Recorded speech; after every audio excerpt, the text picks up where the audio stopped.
যে কোনো ধরনের ঐক্যের জন্য সমঝোতা দরকার, যে কোনো সমঝোতার জন্য কিন্তু আপোষ দরকার। যেটা হচ্ছে সেটা সমঝোতা ব্যতীত সংবিধান সংস্কার কি সম্ভব? তার মানে এটা একটা প্রশ্ন, এবং সেই প্রশ্ন নিয়ে আলোচনা করার জন্য আমরা বসছি।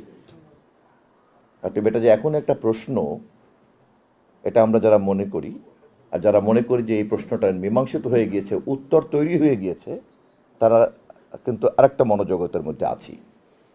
সো আমি প্রথমেই এই প্রশ্নের মধ্যে আমরা যারা আছি, খোঁজার চেষ্টা করছি, তারা সকলেই তাদের মধ্যে একটা যে ঐক্য কাজ করছে, সেই ঐক্যটাকে আমি সম্মান জানাই, এবং সেই ঐক্যটা দীর্ঘদিনের।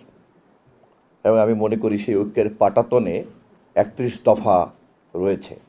৩১ দফার আলোকে যে সমঝোতাটা একটা প্রক্রিয়া চলছে, সেটা কিন্তু সেই ঐক্যের পাটাতনে রয়েছে। যারা এটাকে কম বেশি মীমাংসিত বলে মনে করছেন, তাদেরকে আমি তাদের আন্তরিকতা, তাদের উদ্যোগ, তাদের উচ্ছ্বাসকে আমি অভিনন্দন জানাই।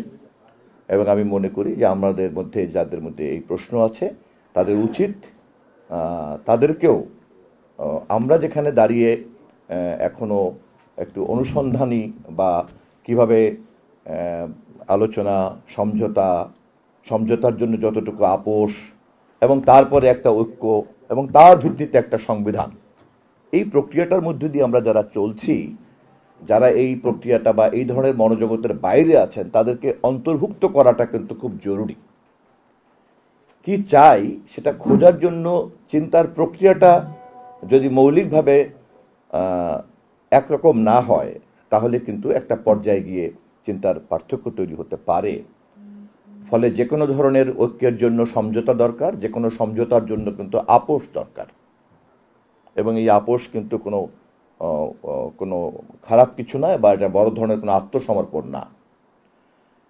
মূল আলোচনায় যাওয়ার আগে আমি আমার এই বিনীত উপলব্ধিটাকে আমি একটু বিনীতভাবে আপনাদের সামনে উপস্থাপন করে রাখলাম।